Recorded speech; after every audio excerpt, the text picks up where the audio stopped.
पुन्हा एकदा प्रश्न दाबले गेले. नाही, ते महानगरपालिकाची स्टँडिंग कमिटीमध्ये प्रत्येक वेळा भारतीय जनता पक्ष संख्याबळवरून आपले जे पण हे प्रपोजल होते, जे पण आयटम होते त्याला पास करतात. ते ज्या त्याला आवडतात ते पास करतात.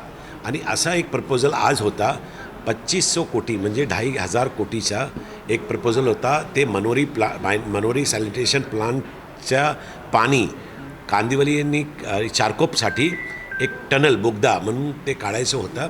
आणि त्याच्या टेंडरमध्ये खूप त्रुटी होती आणि त्या त्रुटीमध्ये आम्ही अनेक प्रश्न केलेले होते. त्यामध्ये प्रथम प्रश्न हे होता की ते दर जे होती ते वाढून दिलेली आहे आणि त्याची काय ॲनालिसिस आपल्याकडे आहे काय. म्हणजे जे सल्लागार ते DPR बनवतात म्हणजे डिटेल प्रोजेक्ट रिपोर्ट, त्या सल्लागार एस्टिमेट बनवतात. महानगरपालिकेकडे काय नाही आहे. ते प्रस्ताव संपूर्ण प्रस्ताव मध्ये कॉम्प्रेहेन्सिव्ह प्लान होता आणि त्यामध्ये एस्टिमेट जे होता त्या पण ते आपला सल्लागार बनवतात. त्यामुळे आज आमचा प्रश्न होता की तुम्ही त्याला बोनस द्यायला सांगितलं आहे, तुम्ही त्याला कंटेजन्सी म्हणून 288 कोटी रुपये द्यायला मंजूर केलेला आहे. आणि त्याच्यानंतर जे पर मीटर जे बोगद्याचे पाईप जे टाकतात त्याची जे प्राईज आहे पर स्क्वेअर मीटर ते 20 लाख रुपयेपेक्षा जास्त आहे. आणि याच्यापूर्वी 5 आपण असे टनलचे प्रोजेक्ट पाण्यासाठी दिलेले आहे. आम्ही विचारलो होतो की तुम्ही त्याचा ॲनालिसिस करा आणि डिफरन्स बिटवीन ऑल 6 काय आहे ते आम्हाला सांगा. पण त्या गोडमगोड जबाब दिला आणि भारतीय जनता पक्षाला हे प्रस्ताव पास करण्याची एवढी घाई होती की आमचा पण ह्याला विरोध नाही आहे की तुम्ही प्रस्ताव पास करा ना करा. पाणी पाहिजे, सगळ्यांना पाहिजे आणि आपला खूप ड्रीम प्रोजेक्ट आहे. पण त्यामध्ये वाढ किंमतांनी जे पैसे देत आहे ठेकेदारांना त्याच्यावर आमचा आक्षेप होता. पण भारतीय जनता पक्षाला ते प्रस्ताव पास करायला होता. त्यामुळे आजारी झालेले सदस्यांना पण त्यांनी घेऊन आला आणि ते प्रस्तावामध्ये त्याच्या मंजुरीसाठी त्याची घबराट होती त्यांना की जर प्रस्ताव पडला तर काय होणार. आम्ही प्रस्तावाच्या विरोधात ना होता, आम्ही ते वाढ किंमती जे आहे त्याच्या विरुद्ध आमचे प्रश्न होते आणि बरेच प्रश्न होते. त्या प्रश्नाचं उत्तर दिलं नाही, सॅटिस्फॅक्शन झाला नाही आणि त्याने ते मंजूर केला. त्याच्यावर आमचा हे आक्षेप आहे. आता जर बघायला गेलं तर मुंबई महानगरपालिका वाहतूक कोंडी होऊ नये यासाठी 30 वर्षाचा विचार करून मल्टीमोडल बोगदे तयार करणार आहेत. तसा कंत्राटदार देखील नेमलाय, अहवाल यायचा बाकी आहे. कसं पाहता येईल? नाही, बघा तुम्ही जे बोगदे आहेत ते ऑफकोर्स ते नेसेसरी आहे. पण ते नेसेसरी म्हणून तुम्ही कुठली किंमत देत आहे, काय तुम्ही प्रस्तावावर खर्च करत आहे ते महत्त्वपूर्ण आहे. कारण आपल्याला कार्य करायचं आहे. पण त्याच्यापेक्षा आपल्याला हे बघायचं आहे की बाबा आपले पैसे ते वाया नाही जाणार पाहिजे. त्यामुळे आता असं झालेलं आहे की 4 वर्षामध्ये जे ॲडमिनिस्ट्रेटिव्हचा कार्यकाल होता त्यामध्ये 2 लाख करोडपेक्षा जास्त टेंडर काढलेले होते. आणि त्या टेंडरमध्ये एक नवीन नाम आला होता ट्रंकी प्रोजेक्ट म्हणजे कॉम्प्रेहेन्सिव्ह प्रोजेक्ट. आणि त्या प्रोजेक्टमध्ये कोणाला आयटम रेट नसल्यामुळे BMCला पण माहीत नाही की याचा काय रेट व्हायला पाहिजे. आणि आमचं असं म्हणणं आहे, आमचा थेट आरोप आहे की यामध्ये खूप दर वाढून दिलेली आहे आणि त्यामुळे महानगरपालिकेचं खूप नुकसान झालं आहे. आणि त्यामुळे आम्ही वारंवार ही विचारतो की तुम्ही व्हाईट पेपर पब्लिश करा. कारण यामुळे आपल्याला आणि मुंबईकरांना कळेल की बाबा ते पैसे जे आपण खर्च करत आहे प्रोजेक्टसाठी ते वायबल आहे की नाही. गणेशोत्सव जवळ आलेला आहे. मुंबई महानगरपालिका माती आणि रंग देते, मात्र त्याला अजूनही अनेकांपर्यंत हे रंग आणि मातीच पोहोचलेले नाही. मूर्ती देखील तयार झालेल्या आहेत. कसं पाहता येईल? देखील गणेश उत्सव देशाचा, महाराष्ट्राचा खूप मोठा सण आहे आणि या सणाच्या अपेक्षा लोक म्हणतात की बाबा लवकर या म्हणे. तर हे सणामध्ये ते माती आणि कलर द्यायची जे गोष्ट झालेली होती, जे ॲग्री केली होती महानगरपालिकांनी, ते किती गंभीर आहे त्या विषयावर तुम्हाला कळता आता की मूर्ती तयार झाली आणि त्यांना माती दिली ना रंग दिली. यामुळे महानगरपालिकाचे जे हे आहे कारोबार आहे हे हलगर्जीपणामुळे महानगरपालिकाच्या पैसा जात आहे, लोकांची भावना जात आहे आणि सगळ्या विषयावर खूप गंभीर प्रश्न आहे. आणि सत्तापक्ष फक्त हे मोठे टेंडर पास करायला त्याला इंटरेस्ट आहे, यामध्ये त्यांचा इंटरेस्ट काही नाही. मुंबईतील प्रसिद्ध हॉटेल आहे ताज, त्याला काही दिवसांपूर्वी महापालिकेने रस्त्यांचा वापर केला होता म्हणून 22 कोटीची नोटीस पाठवली होती.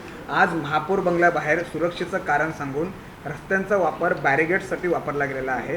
तुम्ही कसं याकडे बघता? नियम सर्वांना समान पाहिजेत, महापौरांना नियम समान नाहीत का? नाही, खरी गोष्ट आहे. कारण मुंबईकरांचं यायचं जे रस्ते आहे त्याला मोकला पाहिजे. कारण त्यांची काय ट्रॅफिकमध्ये ट्रॅफिक जाम होतो, त्यांचे वेळ जातो. पण ह्या विषयावर तुम्ही असं म्हणतात की ताजमहल हॉटेल, मी असं म्हणतो की बरेच मोठे लोकांना फायदा देण्यासाठी महानगरपालिकांनी बरेच वेळी आपल्या जे हे होता रूल होता त्याला पण वायलेट केलेला आहे आणि ते फक्त समोर आला नाही. आम्ही बरेच पत्र लिहिले आहे की बाबा तुम्ही ह्या प्रश्नावर तुमचं उत्तर नाही, ह्या प्रश्नावर तुमचं नाही. 100पेक्षा जास्त पत्र मी लिहिले आहे अनेक मुद्द्यांसाठी. त्यांनी मुद्द्यावर आन्सर दिले नाही.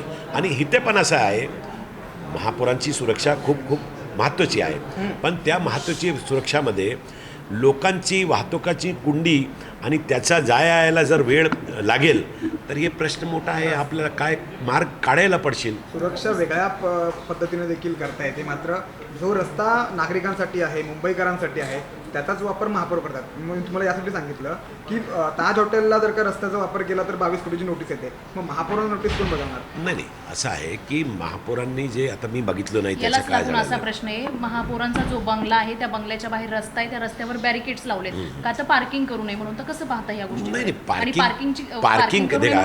पार्किंग पार्किंग करण्यासाठी जर रस्त्यावर आपल्याला बोर्ड लावलेले आहे की पार्किंग करू नये ते वेगळा विषय आहे.